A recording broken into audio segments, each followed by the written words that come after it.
TRS party అధికారంలో ఉన్నప్పుడు, BRS అధికారంలో ఉన్నప్పుడు ఆల్రెడీ బుల్డోజర్లకు కిరాయి డబ్బులు కూడా ఇచ్చేసింది కేసీఆర్ గవర్నమెంట్ కూల్చమని. బుల్డోజర్లకు ఇచ్చేసింది ఆల్రెడీ.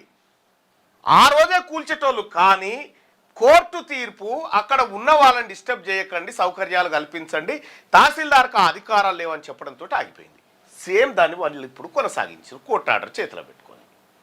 ఇది జరిగినటువంటి ఘటన.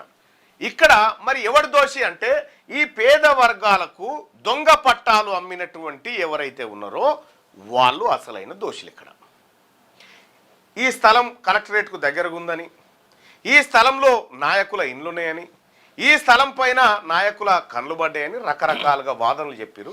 ఎవరెన్ని వాదనలు చేసినా ఫ్యాక్ట్ చెక్ చేసుకోవడం మన బాధ్యత. కాబట్టి జరిగినటువంటి ఘటన ఇది. మరి ఇలా రోడ్డు మీద పడ్డటువంటి కుటుంబాలు ఏవైతే ఉన్నాయో వీళ్ళ పరిస్థితి ఏంది?